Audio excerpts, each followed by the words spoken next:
సరస్వతీదేవి యొక్క కటాక్షం అనేటటువంటిది ప్రధానంగా మనుష్యులకు మాత్రమే అన్వయం. ఇతర ప్రాణులు వీటికి అన్వయం కాదు. ఎందుకని అంటే సరస్వతి అంటే విద్యాధిదేవత, ఆమె భాషాధిదేవత, ఆమె వాణి, వాగ్రూపిణి. అందుకే ఇవేవీ కూడా ఇతర ప్రాణులకు సంబంధించినటువంటి విభూతులు కావు. మాట్లాడగలగడం అనేటటువంటిది భగవంతుడు సృష్టిలో కేవలం మనుష్యునకు మాత్రమే ఇచ్చినటువంటి గొప్ప వరం.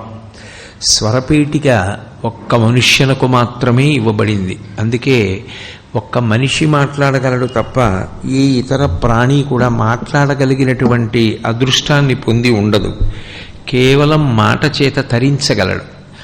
రెండు, శాస్త్రాన్ని గురువుని ఈ రెండిటిని ఆధారం చేసుకుని శ్రద్ధాభక్తులతో జీవితంలో అనేక విషయాల్ని తెలుసుకుంటూ ఉన్నతిని పొందగలిగినటువంటి అదృష్టం మనిషి ఒక్కడికి ఉంది తప్ప ఏ ఇతర ప్రాణికి కూడా అటువంటి అవకాశాన్ని భగవంతుడు ఇవ్వలేదు. అందుకే వివేక చూడామణి చేస్తూ శంకర భగవత్పాదులు ప్రారంభంలోనే ఒక మాట అంటారు, జంతూనాం నరజన్మ దుర్లభం అంటారు.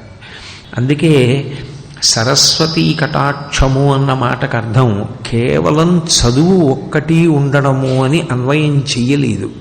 సరస్వతీ కటాక్షమును కలిగి ఉండుట అన్న మాటని చాలా విస్తృతమైనటువంటి స్థాయిలో శాస్త్రములు వ్యాఖ్యానం చేశాయి. అసలు చదువుకొనుట, తెలుసుకొనుట అన్న మాటని దేని చేత పర్యాయపదంగా చెప్తారు అంటే విద్య. విద్య అంటే విద్ అన్న ధాతువులోంచి వచ్చింది. విద్ అంటే తెలిసికొనుట. ఏది తెలుసుకొనుట అంటే ఏది తెలుసుకున్న తర్వాత ఇక తెలుసుకోవడానికి వేరొకటి ఉండదు. అది తెలిసే పర్యంతము తెలుసుకున్నవాడెవరో ఆయన విద్యావంతుడు. అంటే ఏది తెలియబడిన తరువాత వేరొకటి తెలియబడవలసిన అవసరం ఉండదు. అంటే అటువంటి వస్తువు ఈ లోకం మొత్తం మీద ఉన్నది పరబ్రహ్మం ఒక్కటే. పరబ్రహ్మము తెలిసిన తరువాత ఇక ఏ ఇతర విషయము తెలియవలసిన అవసరం ఉండదు. అన్నీ దాని యందే ఉంటాయి.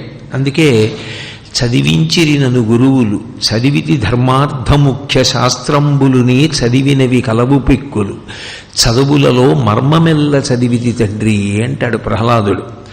అన్ని చదువులకు ఆధారమైనటువంటి వాడెవరో, సమస్త విద్యలకు ఆలవాలమైన వాడెవరో వాడు అనుభవంలోకి రావడమే విద్య యొక్క చిట్ట చివరి ప్రయోజనం. విద్య వలన ఏమిటి ప్రథమంగా రావాలి అని అడిగారు. అడిగితే విద్య వలన మొదట వచ్చేటటువంటి లక్షణం ఏది అంటే వినయం. ఎందుకని అంటే విద్య అంటే తెలిసికొనుట. అయితే తెలుసుకోవడం మొదలు పెట్టగానే మొదట ఏది తెలియబడాలి అంటే నాకు తెలియనివి చాలా ఉన్నాయి అని తెలియాలి. అసలు నిజానికి ఎవరు బాగా చదువుకున్నారో వాళ్ళ యందు మొదట కనపడే లక్షణం ఏమిటంటే వినయం. ఎందుకు వినయం వస్తుంది అంటే నాకు తెలియనివి చాలా ఉన్నాయి, నాకే పాటి తెలుసు అని కాకుండా నాకు ఏదో ఒక్కటి తెలుసు, నేను ఇది అయి ఉన్నాను అన్న దానితో మమేకమై నిరంతరము అదే స్మరించేటటువంటి వారికి ఏమవుతుందంటే అహంకారము కలుగుతుంది. అహంకారమును తీయగలిగినటువంటి వాడెవరు అంటే గురువు ఒక్కడే. అందుకే గురువుని శిష్యుణ్ణి శాస్త్రంలో కేవలం గురు శిష్యులు అన్న మాటలు పెట్టి పిలవరు. వినీతుడు, వినేయుడు అని రెండు పేర్లు.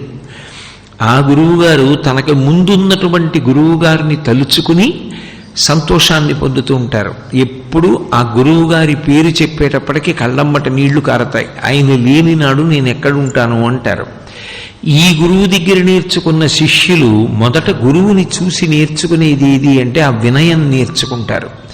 అందుకే సరస్వతీ కటాక్షంగా విద్యాభ్యాసం చేసేటప్పుడు మొట్టమొదట కలిగేది ఏది అంటే వినయము కలుగుతుంది అన్నారు. విద్యా దదాతి వినయం వినయాద్యాతి పాత్రతాం. వినయము వలన ఏం కలుగుతుంది అంటే పాత్రత కలుగుతుంది. ఒక పాత్ర శుభ్రంగా లేదనుకోండి, ఆ పాత్రలో ఎంత మంచి పదార్థం దగ్గర ఉన్నా పొయ్యరు.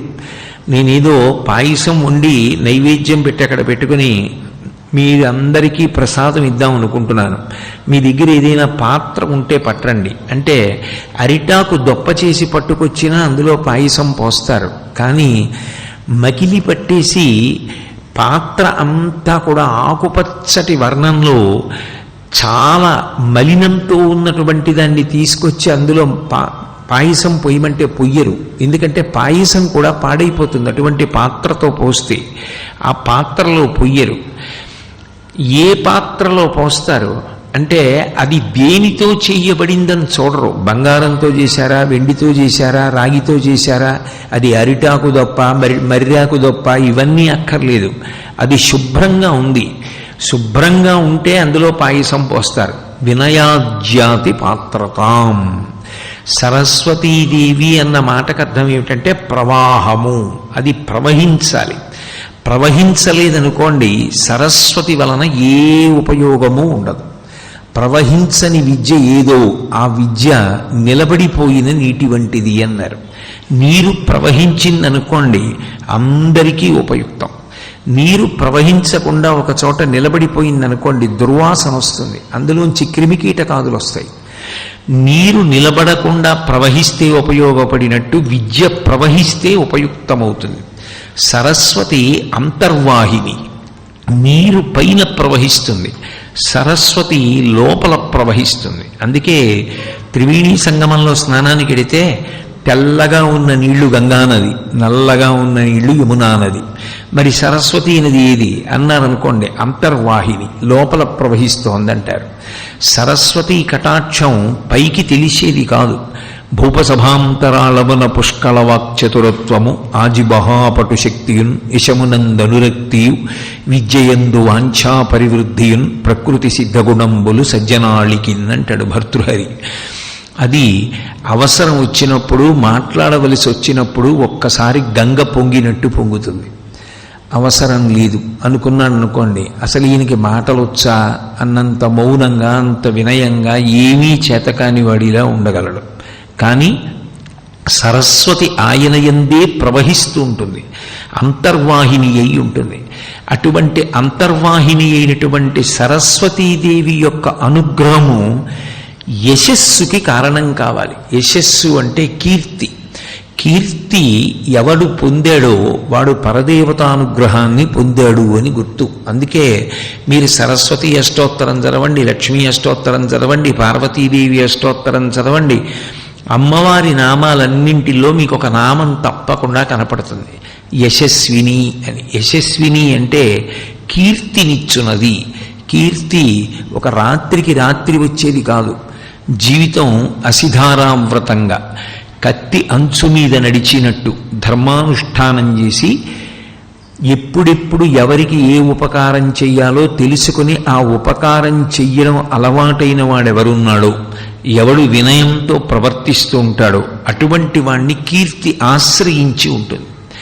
ఆ కీర్తివంతుడు ఎవరైతే ఉంటాడో ఆయనకి ఇబ్బందికరమైనటువంటి విషయమే ఉండదు లోకంలో. ఆయన కీర్తి ఆయనని నిరంతరము కాపాడుతూ ఉంటుంది. ఆ కీర్తి అన్న మాటకి పర్యాయ పదం పరదేవతానుగ్రహము అని. అటువంటి కీర్తి దేని వలన లభిస్తుంది అంటే మంచి పనులు చేయడం వలన లభిస్తుంది.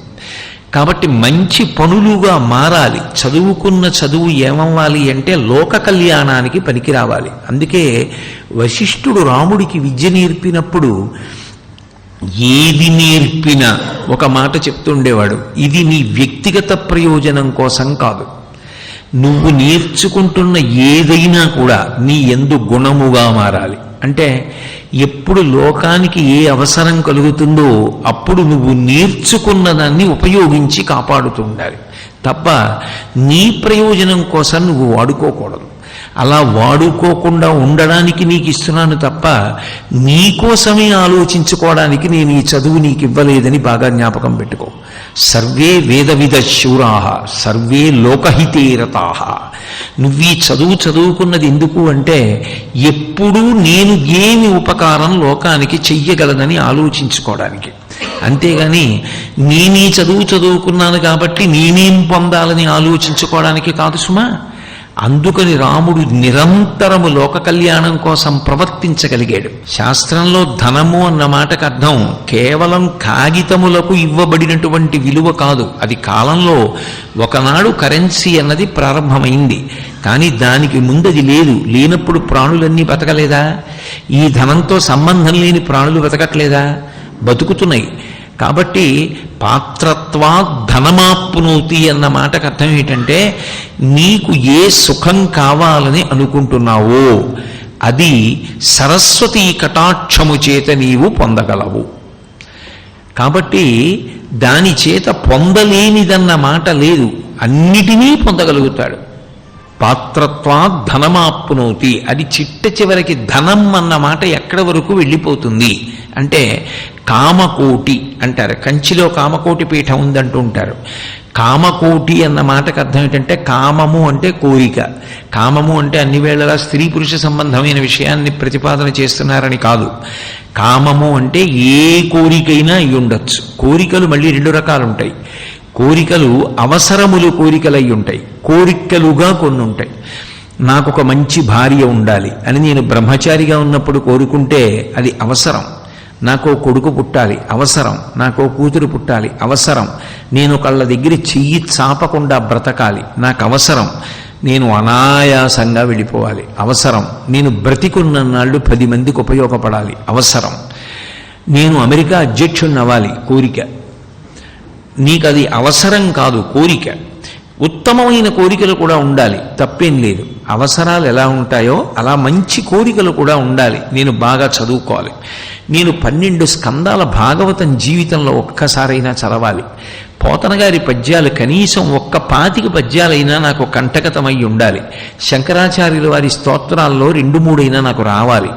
అసలు శంకరులు ప్రతిపాదించినటువంటి అద్వైత వేదాంతానికి సంబంధించిన వ్యాఖ్యాన గ్రంథాలు 1-2 అయినా నేను చదవాలి, మహాత్ముల జీవిత చరిత్రలు పరిశీలించాలి, ఒక 10 దేవాలయాలు చూడాలి, ఈ భూమి మీద ఉన్న అద్భుతమైన ప్రదేశాలు కొన్ని చూడాలి. అవన్నీ తప్పేం లేదు, అవన్నీ కోరికలై ఉండొచ్చు. ఆ కోరికలు పాడు చేసే కోరికలు ఏం కావు, అవి ఉండవలసిందే. అది మనిషి సంస్కారం పెరగడానికి హేతువులవుతాయి. ధనము అన్న మాటకు అర్థం ఏమిటంటే, ఇవన్నీ కూడా కామకోటి, ఈ కోరికలన్నీ తీర్చగలదు సరస్వతి యొక్క కటాక్షము చేత. కామకోటి అంటే ఈ కోరికలకి చిట్ట చివరి హద్దేది అంటే మోక్షం. ఇక నేను అసలు ఈ శరీరంలోకి రాకూడదు, వచ్చేసాను కాబట్టి ఇది నాకు చిట్ట చివరి శరీరం కావాలి, ఆఖరిసారి చనిపోవాలి. ఇక చనిపోవడం అన్న మాట ఇప్పుడు మళ్ళీ పుడితే ఇక నేను ఈ జనన మరణ చక్రం నుంచి విడుదల పొందాలి, ఇక నేను రాకూడదు, ఈశ్వరుని యందు ఐక్యమైపోవాలి, అది మోక్షం. నాకు ఆ మోక్షం కావాలి, దాన్ని కామకోటి చివరి హద్దు అంటారు. అందుకే సరస్వతీ కటాక్షమనకు ప్రారంభం ఎక్కడా అని ఒక పెద్ద ప్రశ్న, దాని మీద ఒక పెద్ద చర్చ చేశారు శాస్త్రంలో.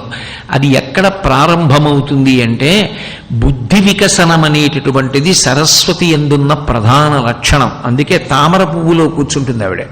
నిజానికి తామర పువ్వులో కూర్చోవడం ఏమిటి? తామర పువ్వు వేసి ఎవరైనా కూర్చోండి అంటారా? కూర్చోమన్నా తామర పువ్వులు ఎవరైనా కూర్చుంటారా? తామర పువ్వులో కూర్చోవడం అన్న మాటకు అర్థం సృష్టి యొక్క వికసనము, బుద్ధి వికసనము. అది ఎలా రేకులు రేకులు విచ్చుకుని దుద్దు కనపడుతూ లోపల తేనె ఉంచుకుందో, అలా బుద్ధి కూడా పరిణతి పొంది వికసనాన్ని పొందడాన్ని చూపించడం ఆసనంగా చెప్తారు. అది సంకేతం. కాబట్టి ఆమె పద్మమునందు కూర్చుని ఉన్నది అంటే ఆమె బుద్ధినిస్తుంది. బుద్ధి అంటే కేవలంగా ఏదో నిర్ణయం చేయడం ఒక్కటి కాదు, బుద్ధి యందు 7 పొరలను ఇవ్వగలిగినటువంటి శక్తి ఎవరో ఆమె సరస్వతి. అందుకు చిన్న పిల్లల దగ్గర నుంచి అందరినీ సరస్వతీ పూజ చెయ్యండి అంటూ ఉంటారు, సరస్వతికి నమస్కరించండి అంటారు. సరస్వతీదేవికి నమస్కారం, సరస్వతీదేవికి పూజ మనిషిగా పుట్టిన ప్రతివారు చేస్తారు. ఎందుకు చేస్తారు అంటే కారణం, ఆమె 7 అనుగ్రహిస్తూ ఉంటుంది. అవి మెట్లు, సోపానములు, ఒకదాని తర్వాత ఒకటి ఎక్కుతాడు.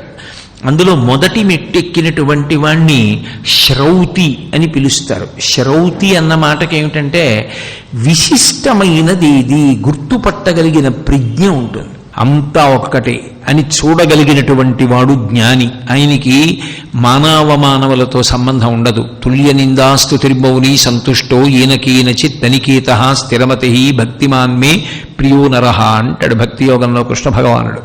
అన్నిటా సమబుద్ధితో ఉంటాడు. భగవంతుడిది ఎంతటి సమబుద్ధో భక్తుడు కూడా ఆ స్థాయికే వెళ్ళిపోతాడు.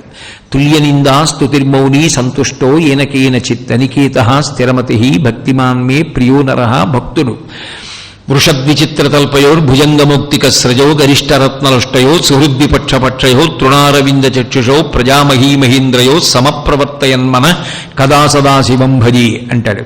భగవంతుడంతే, అందరి పట్ల సముడు. ఈ స్థితికి వెళ్ళిపోయినటువంటి వాడెవరో ఆయన జ్ఞాని. ఆ స్థాయికి వెళ్ళిపోయిన వాడెవడో వాడు సరస్వతీదేవి యొక్క అభయముద్ర అనుగ్రహం పొందినవాడు.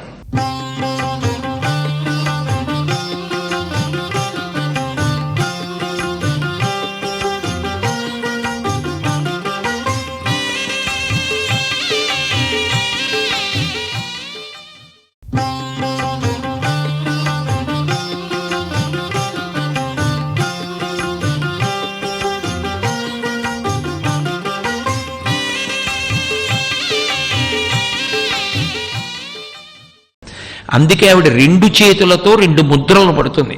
అభయముద్ర, వరముద్ర. వరత్రాసత్రాణ స్ఫటిక గుటికా పుస్తకరాం. కుడి చేతి వైపు అక్షమాల ఉంటుంది, ఎడం చేతిలో పుస్తకాలు పట్టుకుంటుంది. అక్షమాల పట్టుకుంటే దాని అర్థం ఏమిటంటే అకారము నుండి క్షకారము వరకు ఉన్న అక్షరములను స్ఫటికమాలగా చేసి తిప్పుతూ ఉంటుంది. పట్టుకోవడం అంటే అలా ఉంటుంది అని కాదు, ధ్యానం చేసిన వారికి కనపడుతుంది. చేతితో కదుపుతూ తిప్పుతుంది.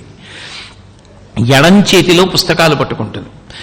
కుడి చేతిలో పట్టుకున్న వాటికన్నా ఎడం చేతిలో పట్టుకున్నవి తక్కువ అని గుర్తు. ఎడం చేతిలో స్ఫటికమాల పట్టి తిప్పుతోంది. అక్షమాల అంటారు దాన్ని. అక్షమాల అంటే అకారము నుండి క్షకారము వరకు 51 అక్షరాలు. ఆ 51 అక్షరాలే నిజానికి నా రూపం. ఆదిక్షాంత సమస్త వర్ణనికరీ శంభు ప్రియేశాంకరీ అంటారు శంకరులు అన్నపూర్ణాష్టకంలో. ఆవిడ యొక్క సూక్ష్మస్వరూపాన్ని మంత్రపురస్సరంగా చూసినప్పుడు అకారము నుండి క్షకారము వరకు ఆవిడ యొక్క రూపమే అయినప్పుడు అది అక్షమాలగా పట్టుకుని తిప్పుతూ ఉంటుంది. పుస్తకాలు చదవడం మంచిదే, కానీ జీవితాంతం పుస్తకాలే చదవడం, ఏ అనుష్ఠానం చెయ్యకపోవడం మాత్రం గొప్ప కాదు. నువ్వు ఎంత చదువుతున్నావన్న దానికన్నా ఎంత జ్ఞాపకం పెట్టుకుని మనసులో తిప్పుతున్నావు, ఎంత ఆచరిస్తున్నావు అన్నది ప్రధానం. అది చెప్పడానికి కుడి చేతిలో అక్షమాల పట్టుకుంటుంది, ఎడం చేతిలో పుస్తకాలు పట్టుకుంటుంది. ఇప్పుడు అటువంటి సరస్వతిని మిగిలిన వాళ్ళందరూ సేవించి అనుగ్రహాన్ని పొందుతారు, సత్పురుషులైన వారు. ఆమె అనుగ్రహమునకు పాత్రులైన వాడు సతాం అంటారు సత్పురుషులు. వాళ్ళు ఎన్ని మాటలు నమస్కారం చేయాలి అని అడిగారు. సకృన్నత్వా నత్వా. వారొక్క మాట ఆవిడ ముందు ఇలా అంటే చాలట. ఆవిడ ఏం చేస్తుందంటే మధుక్షీరద్రాక్ష మధురి మధురీణా ఫణితయ. వారికి ఎంత గొప్ప వాగ్వైభవం ఇచ్చేస్తుందంటే ఏది చెప్పాలని మొదలుపెట్టినా అందులోకి ఏది చెప్పాలనుకున్నాడో అవన్నీ జ్ఞాపకానికి అలా దొంతర్లుగా వచ్చేస్తూనే ఉంటాయి. దానికి ఏదో ప్రత్యేకమైనటువంటి సాధన చెయ్యవలసిన అవసరం లేకుండా వెళ్ళిపోతూ ఉంటుంది. 2, అటువంటి వారి విషయంలో అన్వయమేమి అంటే వారి వాక్కులు 3 లక్షణములను పొందుతాయి. ఏమిటి ఆ లక్షణాలు అంటే మధు క్షీర ద్రాక్ష మధురి మధురీణా ఫణితయ. ఆ వాక్కులు తేనె ఎంత తీయగా ఉంటుందో అంత తీయగా ఉంటాయి. క్షీర పాలు ఎంత కమ్మగా ఉంటాయో అంత కమ్మగా ఉంటాయి. ద్రాక్ష పండు ఎంత తొందరగా జీర్ణమై తీయగా రుచిగా ఉంటుందో అలా ఉంటాయి. దాని అర్థం అంతేకాదు, పైకి చెప్పింది ఒక్కటే కాదు. తేనె ఒక గొప్ప లక్షణంతో ఉంటుంది. సరస్వతీదేవికి సుబ్రహ్మణ్యేశ్వరుడికి ఇద్దరికీ జ్ఞానం కోరినప్పుడు తేనె నైవేద్యం పెడతారు.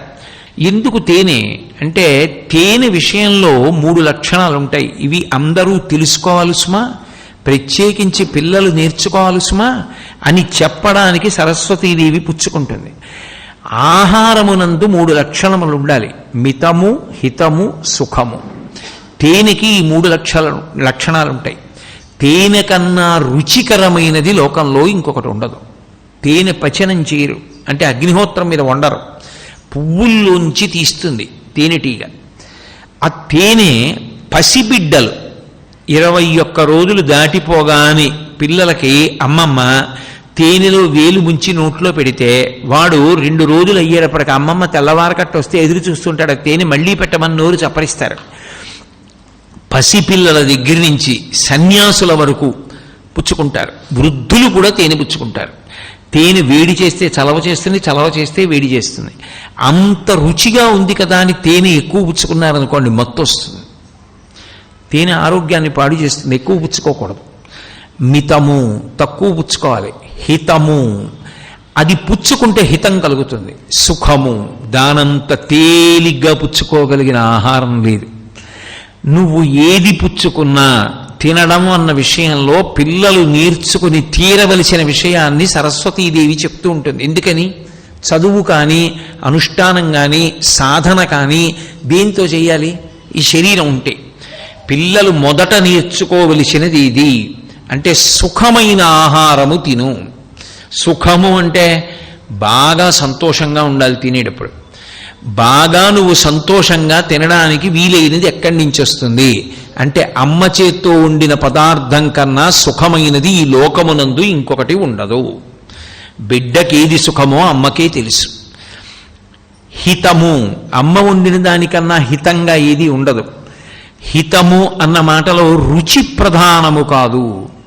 ఒక వస్తువు సృష్టిలో నిలవ ఉండుట అన్నది కొంతకాలమే పరిమితం.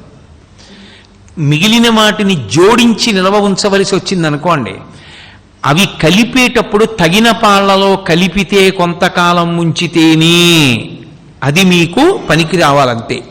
సరస్వతీదేవి తేనె లాంటి మాటలు ఇస్తుంది అన్న మాటకు అర్థం ఏమిటి? ఏ మాటలు వినడానికి తీయగా ఉంటాయో, ఏ మాటలు లోపలికి తీసుకుంటే మనలో ఉన్నటువంటి అజ్ఞానము పోయి జ్ఞానము కలిగి జీవితం ఒక మలుపు తిరుగుతుందో, అందులో ఒక్కటి పట్టుకున్న జీవితం మారుతుందో, అలా చెయ్యగలిగినటువంటి శక్తి మాటల యందు ప్రవేశపెడుతుంది. అందుకని మధు, క్షీర, పాలని సమీకృత ఆహారం అంటారు. ఏదో జ్వరంతో ఉన్నాడనుకోండి, అన్నం తినక్కర్లేదు, కాసిన పాలు తాగి పడుకుంటే చాలు. పాలు తాగితే భోజనం చేసినంత బలమే. పాలు అంత శక్తివంతం. పసిపిల్లల దగ్గర నుంచి పరమవృద్ధుల వరకు పాల మీద ఆధారపడతారు. అంటే అందరికీ పనికొచ్చేది సమీకృత ఆహారము వంటి వాక్కులను ఎవరి దగ్గర ఎలా మాట్లాడాలో అలా స్థాయికొచ్చి మాట్లాడగలిగినటువంటి శక్తి వక్తకి ఇస్తుంది ఆవిడ. అందుకని క్షీర, ద్రాక్ష పండు ఒలుచుకోరు లోకంలో ఎవడు. అరటి పండిస్తే ఒలుచుకు తింటారు. జామ పండిస్తే పోనీ కురుక్కు తినలేమంటే ముక్కలు కోసుకుని అబ్బాయి ఎక్కడ నవలగలను అని చప్పరించి పూర్తిగా నవలలేకపోతే వదిలేస్తారు. కానీ ఓ ద్రాక్ష పండు ఇచ్చారనుకోండి, పళ్ళున్నా లేకపోయినా కూడా బాధేం లేదు. నోట్లో పడేసుకుని గట్టిగా పైన కింద ఉన్నటువంటి ఆ దవడలతో నొక్కితే చాలు, చిట్లిపోయి రసం కారిపోతుంది. తొందరగా పైన ఉన్నటువంటి ఆ చర్మం కూడా, ద్రాక్ష పండు చర్మం కూడా జీర్ణమైపోతుంది. అంటే అంత తేలికగా జీర్ణమై అంత హితవుగా వినడానికి సంతోషంగా ఉండే మాటలను ఆమె ఇస్తుంది. అటువంటి వాగ్జరిని ఇవ్వగలిగిన తల్లి ఎవరికి అంటే సకృన్నత్వా నత్వా సతాం, వాడు సత్పురుషుడై ఇది నా కోసం కాదు, ఇది 10 మందికి పనికి రావాలన్న తాపత్రయం ఎవడిలో ఉందో వాడికి ఇస్తుంది. వాడు ఎన్నిసార్లు నమస్కారం చేయాలి అంటే వాడు ఎన్నో మాటలు చెయ్యక్కర్లేదు, ఒక్క మాట చేస్తే చాలు. నిజంగా బహుశः నాకు తెలిసినంత వరకు సరస్వతీదేవి విషయంలో ఇంత గొప్ప విషయం ఎక్కడా జరిగి ఉండదు. అది ఒక్క పోతన గారికే చెల్లింది. పోతన గారు ఒక్క పద్యంలోని అమ్మవారిని మంత్రశాస్త్రాన్ని అనుసంధానం చేసి అడిగారు. అమ్మలగన్నయమ్మ, ముగురమ్మల మూలపుటమ్మ, చాలా పెద్దమ్మ, సురారులమ్మ కడుపారడి బుచ్చినయమ్మ, తన్నులూనమ్మిన వెల్పుటమ్మల మనంబున ఉండిడియమ్మ, దుర్గమాయమ్మ, కృపాబ్ధినిచ్చుట మహత్వ కవిత్వ పటుత్వ సంపదల్ అన్నారు. మహత్వ, కవిత్వ, పటుత్వ అవే మహత్వము అంటే ఓం, కవిత్వము ఐం, సంపదల్ శ్రీం, పటుత్వ మహత్వ కవిత్వ పటుత్వ హ్రీం, సంపదల్ శ్రీం, అమ్మలగన్నయమ్మ ముగురమ్మల మూలపుటమ్మ శ్రీమాత్రే నమః. ఓం ఐం హ్రీం శ్రీం శ్రీమాత్రే నమః. ఈ బీజాక్షరాల్ని పద్యం కింద మార్చారు పోతన గారు. ఒక్క పద్యమే చేశారు. ఐం బీజాక్షరాన్ని చెప్పారు, నాకు సరస్వతీ కటాక్షం కావాలి అని. మహానుభావుడు ఏమి ప్రజ్ఞాశాలండి. మనకి సరస్వతీదేవిని ఉద్దేశించి మహర్షులు చెప్పినటువంటి మంత్రములు కొన్ని ఉన్నాయి. అందులో 10 మంత్రములు పరమశక్తివంతములు. పరమశక్తివంతములైనటువంటి 10 మంత్రములను ద్రష్టలైన ఋషులు ఇచ్చారు. శాండిల్యుడు అని ఒక మహర్షి ఇచ్చినటువంటి మంత్రం దగ్గర నుంచి అందులో ఉన్నాయి. ఆ శాండిల్యుడికే ఆమె ఒకసారి నదీ స్వరూపంలో హంసగా గోచరించింది కాశ్మీర దేశంలో. ఇప్పటికీ అక్కడ శారదాదేవి దేవాలయం ఉంది అని చెప్తారు. ఇప్పుడు పాక్ ఆక్రమిత కాశ్మీర్లో ఉంది అని. అక్కడ ఆ శారదాదేవి హంస రూపంలో సాక్షాత్కరించింది. ఆ శాండిల్యాదులు 10 మంత్రములు చేశారు. 10 మంత్రముల యందు కూడా ఒకటి మాత్రం సామాన్యంగా ఉంటుంది, మిగిలినవి మారతాయి. సర్వశుక్లా సరస్వతి, సరస్వతి చల్లగా ఉంటుంది అన్న విషయాన్ని మాత్రం 10 మంత్రములు అలాగే చెప్తాయి. ఈ 10 మంత్రముల యొక్క శక్తిని ఒక తెలుగు పద్యంలోకి తీసుకొచ్చారు పోతన గారు. అది నిజానికి మంత్ర వ్యాఖ్యానం. ఆ పద్యం శారద నీరదిందు ఘనసార పటీర మరాళ మల్లికాహార తుషార ఫేన రజతాచలకాశ ఫణీశ కుంద మందార సుధాపయోధి శతతామర సామర వాహిని శుభాకారత నొప్పు నిన్ను మది కానగ నిన్నడు కల్గు భారతి అని అడిగారు. అన్నీ తెల్లవే, తెల్లటి మల్లెపూలు, తెల్లటి ఆదిశేషుడు, తెల్లటి పాల సముద్రం, తెల్లగా ఉండేటటువంటి పద్మాలు, అన్నీ తెల్లగా ఉండేటటువంటి వాటిని పూర్ణచంద్రబింబాన్ని వేసి, అమ్మ ఇంత తెల్లగా ఉంటావు సర్వశుక్ల సరస్వతి, 10 మంత్రములలో ఉండే శక్తిని ఒక్క పద్యంలోకి తీసుకొచ్చారు. అటువంటి పోతన గారి చేత 12 స్కంధముల భాగవతాన్ని ఆంధ్రీకరింపచేసింది. ఇంకా భారతాన్ని 3 ఆంధ్రీకరించారు. 12 స్కంధముల భాగవతాన్ని ఒక్క పోతన గారి ఆంధ్రీకరించారు. ఆ శక్తి ఇచ్చిందంతే. సకృన్నత్వా నత్వా, ఒక్క నమస్కారం చేస్తే అనుగ్రహించింది. అనుగ్రహించడం కాదు, పోతన గారు ఆ భాగవతాన్ని ఎవరైనా రాజులకు అంకితం ఇచ్చేస్తారేమో అని ఎవ్వరికీ కనపడని రీతిలో సరస్వతీదేవి ఆయనకొక్కరికే కనపడింది. పోతన గారు ఒక రోజు నిద్రపోతుంటే ఆయనకున్నది చిన్న కుటీరం, అందులో ఒక స్త్రీ ఎవరో వెక్కి వెక్కి ఏడుస్తున్నట్టు వినపడింది. బహుశా సరస్వతీదేవి అలా కనపడింది పోతన గారికి ఒక్కరికే. ఆయన ఎవరో స్త్రీ ఏడుస్తోంది ఏమిటి ఇంట్లోనని చెప్పి చటుక్కున మంచం మీద లేచి కూర్చున్నారు. కొద్ది దూరంలో తెల్లటి బట్టలు కట్టుకుని సరస్వతీదేవి నిలబడి ఉంది. ఆమె ఏడుస్తుంటే ఆమె కళ్ళల్లోంచి కారినటువంటి కన్నీటి ధార కాటుకతో కరిగి ఆమె వక్షస్థలం మీద పడి తెల్లటి బట్ట నల్లగా అయిపోతుంది.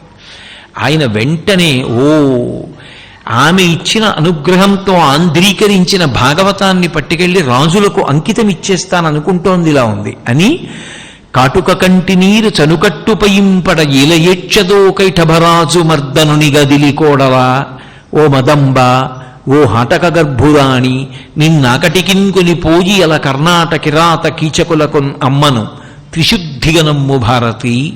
అమ్మా ఎందుకమ్మా ఏడుస్తావు? నన్ను నమ్ము, ఎట్టి పరిస్థితుల్లో రాజులకు అంకితం ఇవ్వను, రామచంద్రమూర్తికే అంకితం ఇస్తానన్నారు. సంతోషించి అంతర్ధానమైంది. ఆ తల్లి ఎందరినో అనుగ్రహించింది. లోకంలో సరస్వతీ కటాక్షం పొందినటువంటి మహాపురుషులు భారతదేశంలో ఎందరో కనపడతారు. ఎంతమందో సరస్వతీదేవి ఉపాసన చేసి ఆమె అనుగ్రహాన్ని పొందిన వాళ్ళు, ఆమె సాక్షాత్కారం పొందిన వాళ్ళు ఒకరు ఇద్దరు కాదు. మీరు చరిత్ర పరిశీలిస్తే, సరస్వతీదేవి యొక్క వైభవాన్ని పరిశీలిస్తే అటువంటి వారు ఎందరెందరో ఎందరెందరో కనపడతారు. అందులో కంచిలో మూకశంకరులు ఒకరు, కామాక్షి ఒకరు, సరస్వతి ఒకటే కాదు, అందరూ ఒక్కటే. ఆయన శుక్రవార మంటపంలో కూర్చుని ఉన్నారు. ఆయన పుట్టుకతో మూగవారు. ఆయన అమ్మవారిని ధ్యానం చేస్తున్నారు. పక్కన ఒక శ్రీ విద్యోపాసకుడు ఉన్నాడు. ఆయన కూడా కామాక్షి పరదేవతా దర్శనం కోసమని పక్కనే కూర్చుని ధ్యానం చేస్తున్నాడు. ఆ శుక్రవార మంటపంలో కామాక్షి నడిచి వెళ్ళిపోతోంది. వాళ్ళిద్దరు ఇలా కూర్చున్నారు. అమ్మవారి ఇలా నడుస్తోంది. ఆగింది. ఆగి వాళ్ళ వంక చూసింది. అమ్మవారి పాద మంజీరముల సవ్వడికి ఇద్దరూ కళ్ళు తెరిచారు. ఆమె ఆ ఉపాసన చేస్తున్నటువంటి శ్రీ విద్యోపాసకుడిని అనుగ్రహిద్దాం అనుకుంది. తాంబూల చర్వణం చేస్తున్న తాంబూలపు పిడచ తీసి ఆయన నోట్లో పెట్టబోయింది. ఛీ, స్త్రీ ఎంగిలి అన్నాడు ఆయన. పక్కనున్న మూగవారు మూకశంకర్లు నోరు తెరిచారు. ఆయన నోట్లో తాంబూలపు పిడచ పెట్టేది. పెట్టగానే అటు కూర్చునున్నారు, ఆమె ఇటు తిరిగి ఉంది. ఆయన పాదముల వంక చూశారు. ఆపకుండా 100 శ్లోకములు చెప్పారు. పాదారవింద శతకం అయింది. ఒక్కసారి తల పైకెత్తి చూశారు. ఆవిడ చిన్న నవ్వు నవ్వింది. ఆ చిన్న నవ్వు మీద 100 శ్లోకములు చెప్పారు. మందస్మిత శతకం. ఆమె మూకశంకరుల వంక ఇలా చూసింది, కడగంటి చూపు. దాని మీద 100 శ్లోకములు చెప్పారు. కటాక్ష శతకం. ఆమె యొక్క వైభవాన్ని స్తోత్రం చేశారు. స్తుతి శతకం. ఆమె పెద్దరికం మీద 100 శ్లోకాలు చెప్పారు. ఆర్యాశతకం. పంచశతి 500 శ్లోకాలు చెప్పి ఆగిపోయారు. ఆవిడంది, నీకేం కావాలంది. నాకు వాక్కు తీసేసేయి అన్నాడు. ఏమెందుకు అంది. నాకు పుట్టుకతో వాక్కు లేదు, నువ్వు వాక్కునిచ్చావు, నిన్ను స్తుతి చేశాను. ఈ వాక్కు ఇలాగే ఉంటే అక్కర్లేని మాటలు మాట్లాడతాను, వద్దు తీసేసేయమన్నారు. తీసేసింది. ఆయన తరువాతి కాలంలో కంచికామకోటి పీఠానికి పీఠాధిపత్యం వహించారు. ఎంతమందిని అనుగ్రహించిందో సరస్వతి, ఎటువంటి వాగ్ఝరి వచ్చిందో వాళ్ళందరికీ. కాబట్టి ఆ తల్లి అటువంటి రూపంతో, తెల్లబట్ట కట్టుకున్న రూపంతో అనుగ్రహిస్తే అంతటి వాగ్వైభవం వస్తుంది, అంతటి మహాకవులు అవుతారు. ఆమె కొంతమందిని ఎర్రబట్టతో అనుగ్రహిస్తుంది, ఎరుపు కాంతితో కనపడుతుంది. అలా కనపడింది అనుకోండి, ఇంకా అది పతాక స్థాయి. ఇంకా స్థాయి కన్నా పై స్థాయి చెప్పడం సాధ్యం కాదు ఎవరికి. సర్వసాధారణంగా ఎరుపు రంగు కాంతి అంటే రజోగుణాన్ని చెప్తారు. కానీ సరస్వతీదేవి విషయంలో ఎరుపు కాంతి రజోగుణ సంపర్కం కాదు, అదొక అద్భుతం. దాని గురించి శంకరాచార్యులు వారు సౌందర్యలహరిలోనే ఓ శ్లోకంలో అంటారు, కవీంద్రాణం చేత కమలవన బాలాతపరుచిం భజంతే ఏ సంతః కతిచిదరుణామేవ భవతీం విరించి ప్రేయస్యాదరుణతర శృంగారలహరీం గభీరాభిర్వాగ్భిర్విదతి సతాం రంజనమమి అంటారు. ఒకే సరస్వతి అన్ని రకాలుగా అనుగ్రహిస్తుంది. ఒక్కొక్కరిని వాగ్దేవిగా, వాణి అంటారు, వాగ్దేవిగా తెల్లబట్టతో అనుగ్రహిస్తే అంత వాగ్వైభవం వస్తుంది. ఎర్రబట్టతో అనుగ్రహిస్తే అంత గొప్ప కవిత్వం వస్తుంది. అది సామాన్య కవిత్వం కాదు, చరమస్థాయి. ఇంకా ఆ స్థాయిని మించి వెళ్ళడం సాధ్యం కాదు. వాళ్ళు జీవన్ముక్తులు అని గుర్తు. వాళ్ళు శరీరంతో ఉన్నారు కానీ లేనివారే, ఎప్పుడూ ఆత్మగా ఉంటారు. అటువంటి వారి చేత అమ్మవారు చెప్పించిన కవిత్వం ఏదుందో అటువంటిది ఆ స్థాయిలో ఉంటుంది. అప్పుడు దాన్ని ఎర్రటి సరస్వతి అనుగ్రహించింది అంటారు. అందుకే రంజనమమి అన్న మాట వేశారు శంకరాచార్యుల వారు. అందుకే ఆ సరస్వతీ కటాక్షం సామాన్యమైన విషయం కాదు. కానీ దానికోసం ప్రతి ఒక్కరూ సరస్వతీ పూజ చేయవలసి. శంకర భగవత్పాదులు భజగోవిందంలో ఒక అద్భుతమైనటువంటి మాట అంటారు, మాకురు ధనజన యవ్వన గర్వం హరతి నిమీషత్కాల సర్వం మాయామయమిదమఖిలం హిత్వా బ్రహ్మపిదం త్వం ప్రవిశ విదిత్వా అంటారు. ఒంట్లో ఉన్న ఓపికని కానీ, జవసత్వాల్ని కానీ, అందాన్ని కానీ కాలం తినేస్తుంది. ఆ కాలమును ఆపగలిగినటువంటి శక్తి లోకంలో ఎవరికీ ఉండదు. ప్రత్యాయాంతికతాః పునర్నదివసాః కాలో జగద్భక్షక అంటారు. సూర్యోదయ సూర్యాస్తమయాలలో, చంద్రోదయ చంద్రాస్తమయాలలో ఈశ్వరుడు ఈ జగత్తునంతటినీ తినేస్తున్నాడు. తినేస్తుంటే వికారములు సంభవిస్తాయి. 6 వికారములు ఉంటాయి అని. అందుకే దీనికి జగత్ అని పేరు. లక్ష్మీ కటాక్షం ఉన్నవాడు నాకు లేదు అంటాడు. ఏమండి మీకేమి బ్రహ్మాండమైన ఆస్తి ఉంది అన్నాను అనుకోండి, అబ్బే ఏముందండి ఏదో పెద్దవాళ్ళ గౌరవానికి అలా అంటున్నాం అంటాడు. లోకంలో చిత్రం ఏంటంటే లక్ష్మీ కటాక్షం ఉంది అంటే ఒప్పుకోరు, సరస్వతీ కటాక్షం లేదు అంటే ఒప్పుకోరు. మీకేం తెలియదండి అన్నాం అనుకోండి, నాకు తెలియకపోవడం ఏంటి, మీకే తెలియదు అంటాడు. సరస్వతీ కటాక్షం లేదంటే ఒప్పుకోడు, లక్ష్మీ కటాక్షం ఉందంటే ఒప్పుకోడు. అదో విచిత్రం. అందుకే లక్ష్మీ కటాక్షం ఏం చేస్తుంది అంటే ఎంత ఉన్నదో అంత కనురాపునకు కారణమవుతుంది. లోకంలో అందరికీ సర్వసాధారణంగా అటువంటి వారి పట్ల అసూయాద్వేషాలు ఉంటాయి.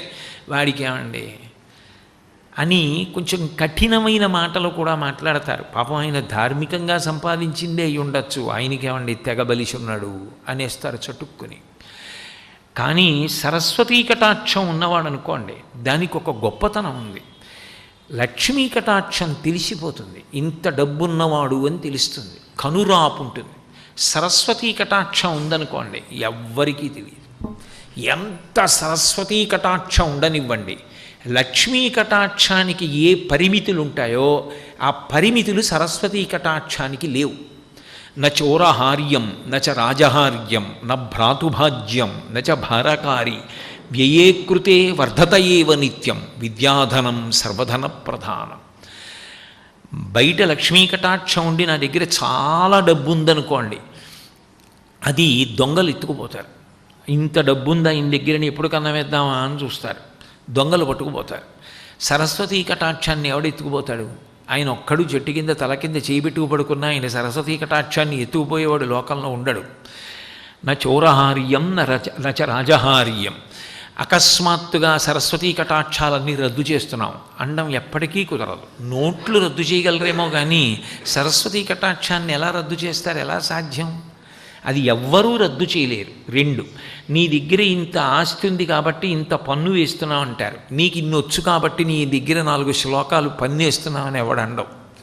సరస్వతీ కటాక్షానికి రాజు పన్నులు వేయడం ఇటువంటివేమి ఉండవు. నచ రాజహార్యం, రాజు తీసుకోలేడు. నా భ్రాతుభాజ్యం, తోడపుట్టిన వాళ్ళు నీ దగ్గర ఇంత ఉంది కదా, ఇందులో నాకు ఇంత వస్తుంది, నాన్నగారి దగ్గర నుంచి నీకు ఇంత వచ్చింది అని వాటా అడుగుతారు. లేకపోయినా నీ దగ్గర ఇంత ఉంది కదరా అన్నయ్య, నన్ను కూడా చూడరా అంటారు. కానీ సరస్వతీ కటాక్షం ఉన్నవాడితో కలిసి పుట్టిన వాళ్ళు కూడా మాకు వాటా వస్తుందని అడిగి తీసుకోవడం సాధ్యం కాదు. నా భ్రాతుభాజ్యం నచ భారకారి, డబ్బు బాగా ఎక్కువయ్యే కొద్దీ బాబోయ్ ఎంత ఉంది, ఎలా రక్షించుకోవాలో ఎలా రక్షించుకోవాలో ఎలా రక్షించుకోవాలో, ఎవరి పేరు మీద పెట్టాలో, ఎలా దాచాలో, ఎన్ని బెంగలు, ఎంత అల్లరు, నిద్రపడుతుందా ఓ పట్టణ. కానీ సరస్వతీ కటాక్షం ఉందనుకోండి, దాని బరువేం లేదు, మనిషి తేలికైపోతాడు. చందమామని చూస్తే హాయిగా పౌర్ణమి చంద్రుణ్ణి చూసి చిత్రనలీయంలోంచి 4 పద్యాలు చెప్పుకొని మేడ మీద చాపేసి ఊపడుకుంటాడు. చక్కటి గాలేసిందనుకోండి, వాయువు మీద 3 శ్లోకాలు రామాయణంలోంచి చెప్పుకొని హాయిగా తల కింద చెయ్యెట్టుకుని నిద్రపోతాడు. ఏమీ లేదనుకోండి, హాయిగా ఏ భారతంలోంచో ధర్మం గురించి తిక్కనగారు చేసిన 4 పద్యాలు చదువుకుని నిద్రపోతాడు. ఆయనకి ఎప్పుడూ మనసులో సంతోషమే. కారణం ఏమిటంటే ఊటబావి, లోపల నుంచి ఏవో మంచి విషయాలు జ్ఞాపకానికి వస్తూ ఉంటాయి. అవన్నీ తలుచుకుంటూ ఉంటాడు, చదువుకుంటూ ఉంటాడు, ఆనందపడిపోతూ ఉంటాడు, తనలో తానే తేలిపోతూ ఉంటాడు. లక్ష్మీ కటాక్షం బరువు నొక్కేస్తూ ఉంటుంది. బాబోయ్ ఏమైపోతుందో ఏమైపోతుందో ఏమైపోతుందో, వ్యయే కృతే వర్ధతయేవ నిత్యం. లక్ష్మీ కటాక్షం ఖర్చు పెడితే తగ్గిపోతుంది. 100 రూపాయల్లో 10 రూపాయలు ఇస్తే 90 అవలా. సరస్వతీ కటాక్షం ఎంత చెప్పినా పెరుగుతుంది తప్ప తరిగిపోవడం ఉండదు. అది నిజానికి మనశ్శాంతి హేతు.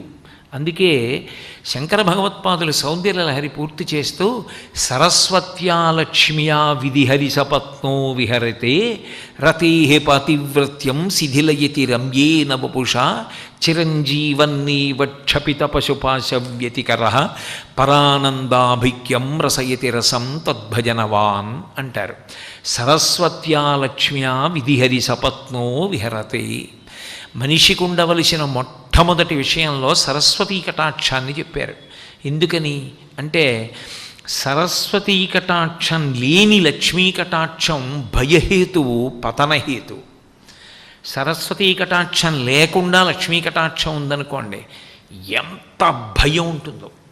ఎందుకని అంటే వేలిముద్ర వేస్తాడు, కానీ వ్రాసిన వాడు ఏం రాశాడు? మనకి చెప్పిందే వ్రాశాడా? నిజమేనా? ఉన్న ఆస్తి ఉందా? అది నిజంగా మనం చెప్పిన చోట ఉంచాడా? ఆయనకి కొడుకు పుట్టాడు అనుకోండి, ఆయన వ్యాపారంలో పెట్టాడు, ఒరేయ్ చదువు లేక చాలా బెంగ పెట్టుకున్నాను రా, వ్యాపారం చేశాను కానీ నీకు తెలియదు, నిద్ర పట్టేది కాదు, అన్నం సహించేది కాదు, నువ్వు బాగా చదువుకో అని ముందు కొడుకుని చదివిస్తాడు. సరస్వతీ కటాక్షంతో కూడుకున్న లక్ష్మీ కటాక్షం ధైర్యం, తను చూసుకోగలడు విషయాలని. తను పెట్టిన సంతకం ఎందుకు పెట్టాడో తెలుసు. 2, సరస్వతీ కటాక్షం లేదనుకోండి, దేనికి దానం చేయాలో తెలియదు. అపాత్ర దానం చేస్తే అది ఆత్మని పాడు చేస్తుంది. పాత్రత నిరిగి దానం చెయ్యాలి. పాత్రత నిరగడానికి సరస్వతీ కటాక్షం ఉండాలి. కాబట్టి విద్యా భోగకరి యశస్సుఖకరి విద్యా గురూణాం గురు విద్యా బంధుజనో విదేశగమని విద్యా పరంలోచనం విద్యా రాజసు పూజ్యతే నహి ధనం విద్యావిహీన పశు. డబ్బు సంపాదించు వద్దని ఎవరు అనలేదు, ధార్మికంగా సంపాదించు. కానీ మనిషివై పుట్టినందుకు అన్నిటికన్నా సంపాదించి తీరవలసింది ఏదైనా ఉంటే విద్య. ఆ విద్య సరస్వతి కటాక్షంతో రావాలి. నువ్వు ఏ విద్య నేర్చుకున్నావన్నది కాదు, ఏ విద్య అయినా పరమేశ్వరుణ్ణి చేరడానికి కారణం కావచ్చు. ఆవిడని విద్య కావాలని అడిగినప్పుడు ఆవిడ ఆ రూపంతో ఇచ్చేస్తుంది. కామాక్షి అలా ఇస్తుంది. అందుకే విమలపటి కమలకుటి పుస్తక రుద్రాక్షసస్తహస్తపుటి కామాక్షి పక్ష్మలాక్షి కలిత విపంచి విభాసి వైరించి. మూకశంకర్లు చేసిన శ్లోకం అది మూకపంచశతిలో. గొప్ప సరస్వతీ ప్రార్థన. కామాక్షి పరదేవత సరస్వతీ స్వరూపంతో అనుగ్రహించింది. అందుకే సంగీతం నేర్చుకునే వాళ్ళకి తప్పకుండా మొదట్లో ఒక కీర్తన నేర్పుతారు, ఒక గీతం నేర్పుతారు. మీరందరూ వినుంటారు. వరవీణా మృదుపాణి వనరుహలోచను రాణి సురుచిరబంబర వేణి సురనుత కళ్యాణి నిరుపమ శుభ గుణలోల నిరతదయాప్రదశీల వరదాప్రియ రంగనాయకి వాంఛిత ఫలదాయని సరసిరుహాసన జనని జయ జయ జయ జయ జయ. 5 మాటలు జయ. అది ఎవరిని ఉద్దేశించి చెప్పారు? అది ఎవరిని? లక్ష్మినా, సరస్వతినా, పార్వతినా? గురువు మొట్టమొదట ఈ గీతం నేర్పి అర్థం చెప్పమంటారు. వరవీణ మృదుపాణి అంటే వీణ పట్టుకుంది అంటే సరస్వతి అంటాం. కానీ ఆ కీర్తన లక్ష్మీదేవి మీద. వీణ అంటే మెరుపు అని ఒక అర్థం. వరవీణ అంటే గొప్ప మెరుపు. లోకంలో అంతఃపురాలు, చీనాంబరాలు, పెద్ద పెద్ద ఆభరణాలు, ఐశ్వర్యం, ఇవన్నీ మెరుపులు ఆకర్షిస్తాయి. లక్ష్మి ఎక్కడుంటుందో అక్కడ మెరుపు. అంతేకాదు లక్ష్మీదేవి వీణ పట్టుకుంటుంది. అయితే సరస్వతీదేవిలా అడ్డంగా పట్టుకోరు, దక్షిణామూర్తిలా నిలువుగా పెట్టి వాయిస్తుంది. అదొక గొప్ప ప్రక్రియ.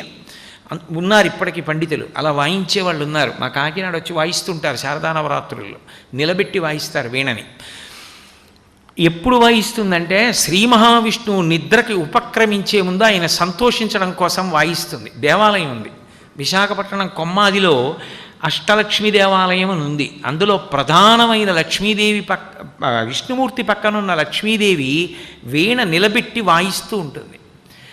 వరవీణ మృదుపాణి వనరుహలోచను రాణి. కలువ పువ్వుల వంటి కన్నులున్నవాడు శ్రీ మహావిష్ణువు. రక్షిత జీవలోకస్య ధర్మస్య పరిరక్షిత అంటారు. రామత్ కమలపత్రాక్ష సర్వసత్వ మనోహర రూపదాక్షిణ్య సంపన్న ప్రసూత జనకత్మజే అంటారు వాల్మీకి రామాయణంలో. తామర పువ్వుల్లాంటి కన్నులున్నవాడు విష్ణువు, ఆయన భార్య లక్ష్మీదేవి. కాబట్టి వరవీణ మృదుపాణి వనరుహలోచను రాణి సురుచిరబంబర వేణి అంటే నల్లటి జుత్తు, నల్ల కలువల తండంలా సువాసనతో ఉంటుంది జుత్తు. మీకు పొద్దున నేను దేవాలయంలో అమ్మవారి జుత్తు గురించి చెప్తున్నప్పుడు, కబరీబంధం గురించి చెప్తున్నప్పుడు అధునోతుధ్వాంతం నస్తులిత దళితేందీవరవనం ఘనస్నిగ్ధశ్లక్షణం చికురు నికురంబం తవసివే యదీయం సౌరభ్యం సహజముపలబ్ధం సుమనసో వసంతస్మిన్ మన్యే వలమధన వాటీ విటపినాం అంటారు శంకర్లు సౌందర్యలహరిలో. నల్ల కలువల తండం ఎలా ఉంటుందో, తుమ్మెదల బారు ఎలా ఉంటుందో అలా సువాసనతో ఉంటుంది ఆవిడ జుత్తు. అందుకని సురుచిరబంబర వేణి సురనుత కళ్యాణి. దేవతలు కూడా కీర్తిస్తారు లక్ష్మీదేవిని, సురనుత కళ్యాణి. అంతేకాదు నిరుపమ శుభ గుణలోల, ఆమె ఎందు గొప్ప శుభప్రదమైనటువంటి గుణములు ఉంటాయి. దయ, భక్తులను అనుగ్రహించడం, ఇవన్నీ ఉంటాయి. అందుకే నిరుపమ శుభ గుణలోల నిరత దయాప్రదశీల. అపారమైన దయ కలిగిన తల్లి. ఉండడం ఒకెత్తు, దయ ఉండడం ఒకెత్తు. దయ లేకపోతే ఉన్నా ఎందుకు ఇస్తారు? అందుకని నిరత దయాప్రదశీల. వరదాప్రియ. వరదాప్రియ అంటే కంచిలో ఉన్న వరదరాజస్వామి వారికి అత్యంత ప్రియమైన తల్లి. అందుకని పేరుందేవి అన్న పేరుతో ఉంటుంది, బయటికి రాదు పేరుందేవి. గుళ్ళోనే ఉంటుంది. వరదాప్రియ రంగనాయకి. రంగనాయకి అంటే రంగనాథుడు, రంగనాథుని యొక్క ఇల్లాలు కాబట్టి వరదాప్రియ రంగనాయకి. సరసిరుహాసన జనని. తామర పువ్వు మీద కూర్చునేటటువంటి వాడు బ్రహ్మగారు, బ్రహ్మగారికి తల్లి కాబట్టి జనని. సరసిరుహాసన జనని. జయ జయ జయ జయ జయ. జయ శబ్దం చేత లక్ష్మీదేవి ప్రతిపాదింపబడుతుంది. ఇప్పుడు అసలు చదువిమ్మని మొదట ఎవరిని ప్రార్థించారు? లక్ష్మీదేవిని ప్రార్థించారు అని అన్నానా? అంతేకాదు, అదే గీతం సరస్వతీదేవిది కూడా అంటాను. ఎందుకని? వరవీణా మృదుపాణి. సరస్వతీదేవి కూడా వీణ పట్టుకుంటుంది. వరవీణా మృదుపాణి వనరుహలోచను రాణి. బ్రహ్మగారికి కూడా తామర పువ్వులు లాంటి కళ్ళే ఉంటాయి. అందుకని తామర పువ్వులు లాంటి కళ్ళున్న బ్రహ్మగారి ఇల్లాలు.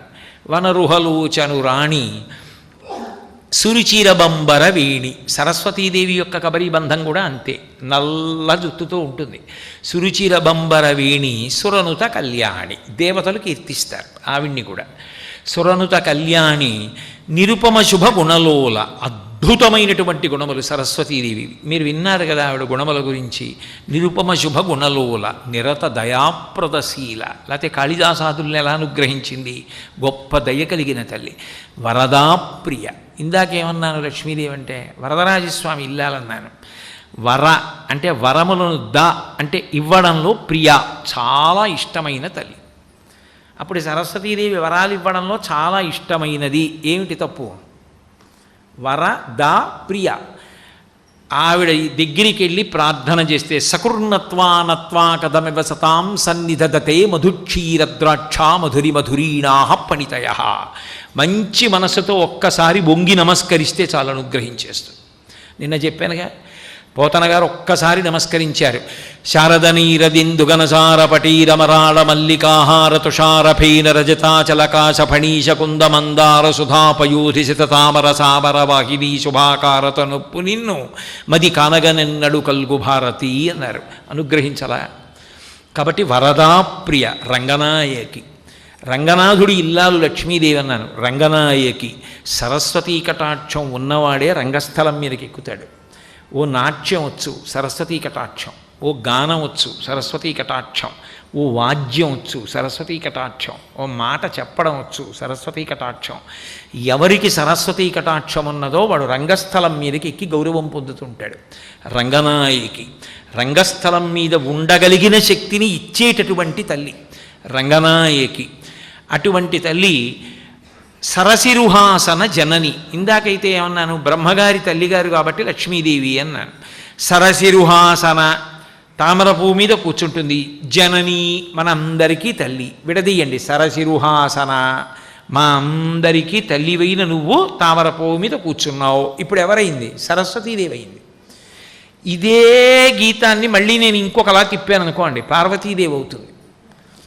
అంటే ఇప్పుడు ఆ కీర్తన ఎవరి మీద, గీతం ఎవరి మీద అంటే లక్ష్మీదేవి, సరస్వతీదేవి, పార్వతీదేవి అని పిలవబడేటటువంటి మూడు రూపములు కలిగినటువంటి ఒక్క తల్లి ఎవరున్నదో ఆమె మీద. ఆమె ఒక్కతే. ఆమె మూడు రూపాలు పొందుతూ ఉంటుంది. అందుకే మీరు ఏ రూపం దగ్గరికి వెళ్ళి అడగండి అనుగ్రహిస్తుంది. సరస్వతి లక్ష్మీ కటాక్షం ఇవ్వకపోవడం ఉండదు. లక్ష్మి సరస్వతీ కటాక్షం ఇవ్వకపోవడం ఉండదు. పార్వతీదేవి ఇవ్వకపోవడం ఉండదు. అందుకే శ్రీ సూక్తంలో లక్ష్మీదేవి గురించి చెప్పి చిట్ట చివరి ఒక మాట చెప్తారు. సిద్ధలక్ష్మీర్ మోక్షలక్ష్మీర్ జయలక్ష్మీ సరస్వతి శ్రీర్లక్ష్మీర్ వరలక్ష్మీశ్చ ప్రసన్నా మమ సర్వదా. అప్పుడు లక్ష్మీదేవి యొక్క 6 స్వరూపాలలో వేదం సరస్వతీదేవిని కూడా చెప్పింది. అంటే దాని అర్థం ఏమిటి? సిద్ధిని కల్పించే పార్వతి కానీ, ఐశ్వర్యమిచ్చే లక్ష్మి కానీ, చదువులనిచ్చే సరస్వతి కానీ 3 ఉండవు. ఉన్నదొక్కటే. కాబట్టి ఆ ఒక్క రూపాన్ని నువ్వు భక్తితో పట్టుకోగలిగితే నీకేది కావాలో అది అప్పుడది ఇచ్చేస్తుంది. ఒక్క ఓవర్ హెడ్ వాటర్ ట్యాంక్లో నీళ్లు ఉన్నాయనుకోండి, బాత్రూంలోకి వెళ్ళి స్నానం చేయొచ్చు, భోజనం చేసి చేతులు కడుక్కోవచ్చు, వీధిలో కాళ్ళు కడుక్కోవచ్చు, వంటింట్లో అంట్లు తోముకోవచ్చు. అన్ని చోట్లకి నీళ్ళు వస్తాయి. ఎప్పుడు? ఓవర్ హెడ్ వాటర్ ట్యాంక్లో నీళ్లుంటే. అసలు పైన ఉన్న తొట్లో నీళ్లు లేవనుకోండి, ప్రతి గొట్టంలో నీళ్లు వేసుకుంటారా? ఏమి పోసుకోరు. పైన నీళ్లు వస్తారు. అమ్మవారి మీద భక్తి ఉందనుకోండి, మీకు సరస్వతీ కటాక్షం కావలసి వచ్చేటప్పుడు వేదిక మీద ఉన్నప్పుడు సరస్వతీ కటాక్షం ఇస్తుంది. మీకు ఆర్థికమైన అవసరం వస్తోంది అంటే మీ అవసరం కన్నా ముందే మీకోసం పట్టుకు నిలబడేవాడిని తీసుకొచ్చి నించోబెడుతుంది. కాబట్టి నీకు ఎప్పుడు ఏది అవసరమో అది నీకు ఆవిడిచ్చేస్తుంది. అంతేగాని ఏదో రేషన్ కార్డు కావాలంటే ఓ చోటికి, జనాభా లెక్కల కోసం ఓ చోటికి పరిగెత్తినట్టు పరిగెత్తారు. ఒక్క తల్లి దగ్గరే నువ్వు నిలబడి నమస్కరిస్తే ఆవిడ నీకేది కావాలో అది ఇచ్చేస్తుంది. డిస్ట్రిక్ట్ కలెక్టర్ అండ్ మెజిస్ట్రేట్ అంటాం, ఆయనే కలెక్టర్ గారు, ఆయనే మెజిస్ట్రేట్. రాష్ట్రపతి, సుప్రీంకోర్టు ఉరిశిక్ష వేసిన వ్యక్తికి ఉరిశిక్ష రద్దు చేస్తారు. మనం పెట్టుకున్న వ్యవస్థలోనే ఒకే అధికారికి 2 పదవులు ఉన్నాయి. పరమేశ్వరుడు పెట్టిన వ్యవస్థలో ఒకే తల్లి 3 నిర్వహిస్తే మీకేమిటి అభ్యంతరం? అందుకే ఎవ్వడు సృజించు ప్రాణుల ఎవ్వడు రక్షించు త్రుంచు ఎవ్వడు అనంతుండెవ్వడు విభుడెవ్వడు వాడి విధమున మనుచు వినుచు హేలారతుడై అంటారు భాగవతంలో.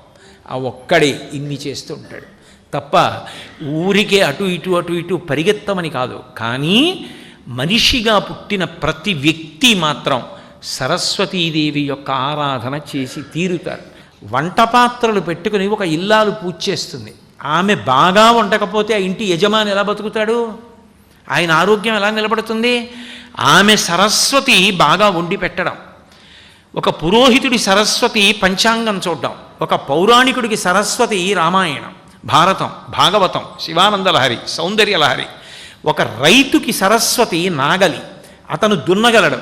నేను ప్రవచనం చేశాను, పొలం దున్నమంటే నేను దున్నగలన నాగలి పట్టుకుని? అతను దున్నుతాడు, అంత అందంగా దున్నుతాడు. ఒక కుమ్మరి అంత బాగా కుండలు చేస్తాడు. ఒక వ్యక్తి అంత అందంగా చెప్పులు కుడతాడు. అన్ని వస్తువులు తీసుకొచ్చి అక్కడ పెడతాం. కంప్యూటర్ దగ్గర నుంచి ఆఖరికి రక్తపోటు చూసేటటువంటి డాక్టర్ యొక్క రక్త పరీక్ష పరికరాన్ని, ఆయన గుండె చప్పుడు వినేటటువంటి పరికరాన్ని తెచ్చి ఒక డాక్టర్ వచ్చి పూజ చేస్తారు. అన్ని వృత్తుల వాళ్ళు ఉంటారు. సరస్వతి సమాజంలో అందరినీ అలా అనుగ్రహిస్తే గోడ కట్టినట్టు సమాజం నిలబడుతుంది. ఒక్క ఇటకలు ఉంటే గోడ కట్టగలవా? ఒక్క ఇసుకుంటే కడతావా? ఇటకలు, ఇసుక, సున్నం, నీళ్లు అన్నీ కలిస్తే గోడ. అందరూ కలిస్తే సమాజం. ఒకరు తక్కువ లేదు, ఒకరు ఎక్కువ లేదు. అందరం కలిసి బ్రతుకుదాం. అందరిలో సరస్వతీ విభూతి ఉంది. అందరినీ కూర్చోపెట్టి అన్ని పరికరాలు పెట్టి, ఇప్పుడు మేము కొత్తగా ఒకటి కలిపాం, ఒక ల్యాప్టాప్ పెట్టి ఒక సాఫ్ట్వేర్ ఇంజనీర్ కూడా వచ్చి పూజ చేస్తాడు. ఎవరు లేకపోతే మా అబ్బాయి చేస్తాడు. కాబట్టి ఇన్ని వృత్తుల వాళ్ళు చేస్తారు పూజ రోజున. ఇంతమందితో కలిపి సరస్వతీ పూజ చేస్తాం. అది సరస్వతీ పూజ. అలా చేయమని చెప్పే శాస్త్రాలు. అంటే ఏమిటి? ప్రతి వారిలో సరస్వతి ఉంది. ఎవరినీ తక్కువ అనకు, ఎవరిని ఎక్కువ అనకు. అందరిలో ఉన్న విభూతిని చూడు. అందరం కలిసి చేయి పట్టుకుని బ్రతికిన నాడు సమాజం. ఒకరు ఎక్కువ, ఒకరు తక్కువ కాదు. ఒకరి యందు సరస్వతీ కటాక్షం ఎక్కువ ఉంది. అది వారు పూర్వజన్మలలో చేసిన పుణ్య విశేషం. వారిని చూసి అసూయ పడకు. నాకు కూడా తల్లి కటాక్షం కలిగి నేను కూడా అలా ఎదగాలనుకో, అంతే. అంతే తప్ప అసూయ పొందినంత మాత్రాన సరస్వతీ కటాక్షం వస్తుందా? రాదు. అది చెప్పేది సరస్వతీ పూజ. అంత గొప్ప విశేషాలు. కాబట్టి మనందరికీ కూడా శారదాపరదేవత యొక్క పరిపూర్ణమైనటువంటి కటాక్షం అన్ని వేళల యందు, అన్ని దేశముల యందు ఉండాలని సర్వదా సర్వదేశేషు పాతుత్వాం భువనేశ్వరి మహామాయా జగద్ధాత్రి సచ్చిదానందరూపిణి అని ప్రార్థన చేస్తూ మీ అందరికీ హృదయపూర్వకమైన ధన్యవాదాలు చెప్తూ సెలవు తీసుకుంటున్నాను.